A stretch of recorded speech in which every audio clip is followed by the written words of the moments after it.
La lutte contre la vente des médicaments dans la rue s'intensifie en Côte d'Ivoire. Les services du ministère de la Santé étaient sur le terrain ce vendredi. Nous parlerons de culture dans cette édition en nous rendant à Jacquesville. La ville abrite la deuxième édition du Festival des 3A. Nous y reviendrons. Vous suivez le journal sur Business 24 à Africa. Mesdames et messieurs, bienvenue. Les services du ministère ivoirien de la Santé, en collaboration avec la division antidrogue et stupéfiants, ont procédé ce vendredi à la saisie de médicaments prohibés et non conformes aux abords du grand marché de la commune d'Abobo. L'objectif étant d'assainir le secteur et de protéger les populations ivoiriennes en vue de leur bien-être. L'opération s'inscrit donc dans l'intensification de la lutte contre les réseaux de distribution illégale des médicaments dans le pays. Le reportage est de Zénab Dosso et Tima Traoré, commenté par Nadia Eounoud. Conscient du danger que représentent les médicaments de la rue, le ministère de la Santé a décidé d'intensifier la lutte avec l'appui des services de la police des stupéfaits et des drogues. À cet effet, une opération de saisie et de destruction de médicaments prohibés a eu lieu ce jour aux abords du marché d'Abobo.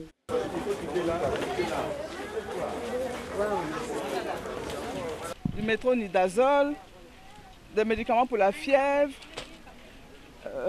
Voilà. Il y a même des contrefaçons que je vois ici, je sais que ce n'est pas les Ibex et autres là. Une action appelée à s'étendre dans le temps jusqu'à la disparition totale des stands des points de vente illégaux.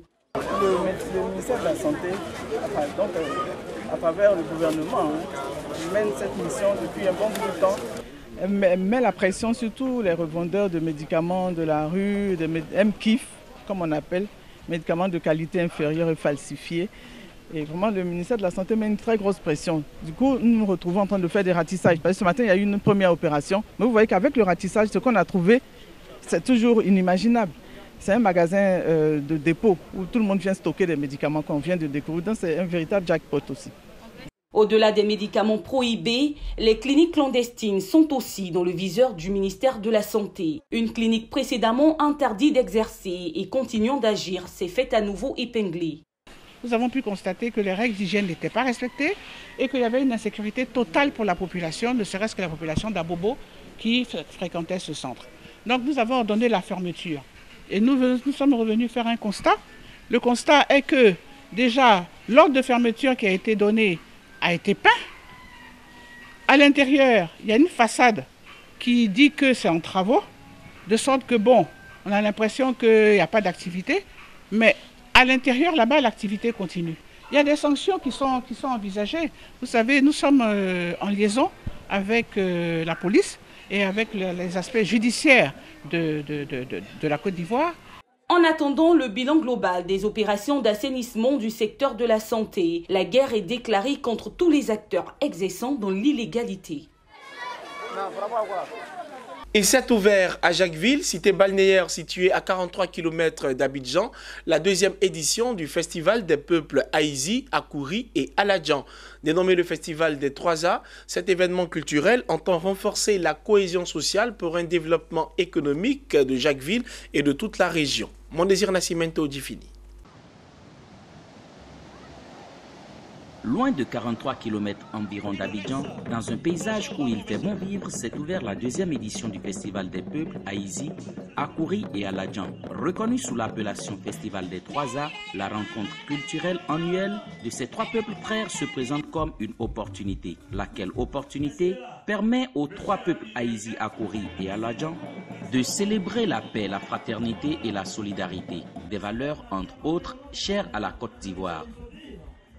Le Festival des arts et de la culture des 3A est en effet pour nos populations des 3A l'occasion de promouvoir ensemble nos potentialités culturelles.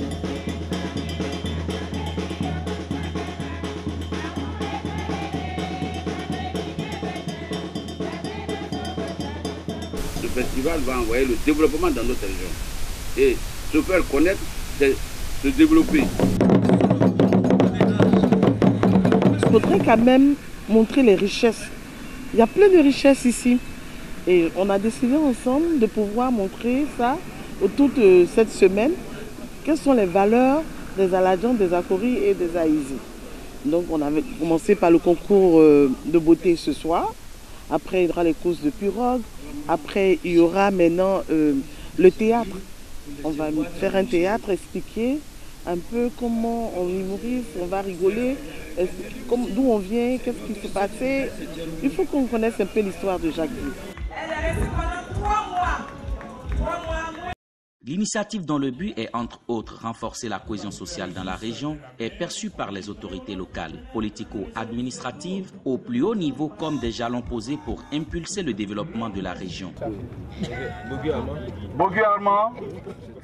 Plusieurs activités ont meublé la première journée du festival 3A. Il s'agit notamment d'un tournoi de Maracana intervillage, un concert de chants religieux ainsi qu'un concours à Oulaba.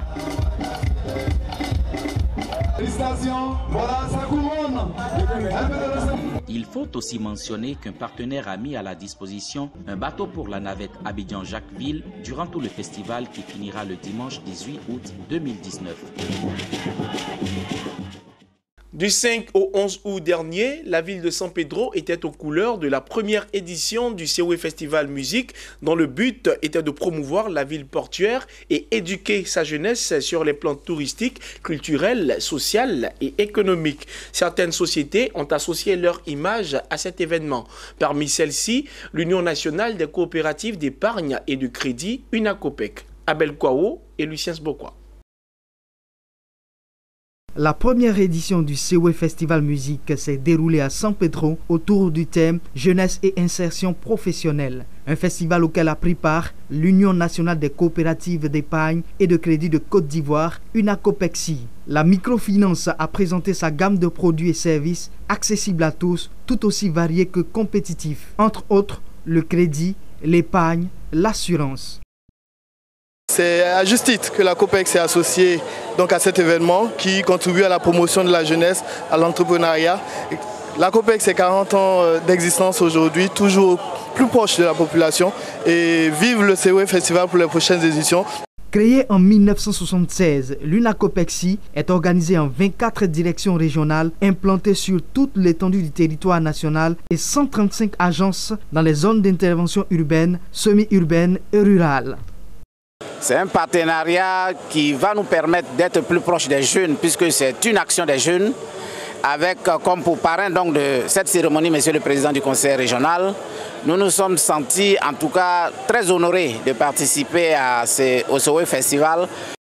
L'UNACOPEXI se positionne comme une entreprise citoyenne accompagnant par la formation et le financement les femmes et les jeunes dans la création d'activités génératrices de revenus. C'est à ce titre que l'UNACOPEXI a associé son image au Sewe Festival Musique de San Pedro en raison de l'intérêt que le dit festival porte sur l'insertion socio-économique des jeunes et l'autonomisation des femmes.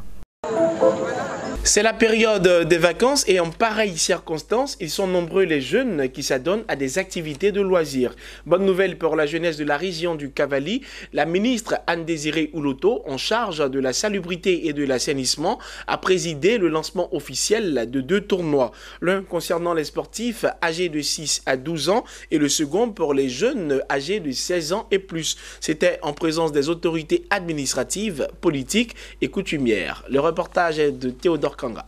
Le samedi 10 août 2019, la ministre de l'Assainissement et de la Salubrité, Anne-Désirée Ouloto, a présidé la cérémonie de lancement des tournois Children of Africa et de la Super Coupe Alassane Ouattara dans les locaux du Conseil régional du Cavali, en présence du corps préfectoral, des élus locaux et de la chefferie traditionnelle des 4 départements que sont Bleulequin, Djiglo, Taï et Toulepleu. L'émissaire du gouvernement a saisi cette opportunité pour sensibiliser à la paix et à la cohésion sociale avant de donner les objectifs de ces tournois. Abdoulaye Traoré, alias Ben Badi, on dit qu'ils seront ici.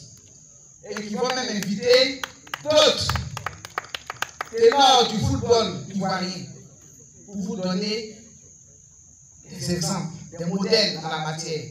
Et dire que même à travers le football, on peut gagner et on peut faire sa vie. Ces tournois concernent les athlètes de 6 à 12 ans pour la Coupe de la Première Dame et de 16 ans et plus pour la Super Coupe Alassane Ouattara. Anne-Désirée Ouloto a expliqué que chaque équipe participante a d'office une enveloppe de 1 million pour sa participation, 2 jeux de maillot et 2 ballons. Quant au vainqueur du tournoi doté de la Super Coupe Alassane Ouattara, il partira avec la somme de 5 millions, un trophée et 2 jeux de maillot. La représentante du gouvernement a exhorté les équipes à l'esprit fair play. Mobilisé pour construire une économie numérique qui fera du pays une référence à travers le continent, l'Éthiopie s'entoure du géant chinois Alibaba. L'un des axes du partenariat porte sur l'accompagnement des PME digitales. On comprend ainsi que l'Éthiopie envisage depuis peu de développer son économie numérique de façon à bien positionner le pays au plan régional. C'est ici que prend fin ce journal. Merci de nous avoir suivis. Bonne suite de programme sur votre chaîne panafricaine d'information économique.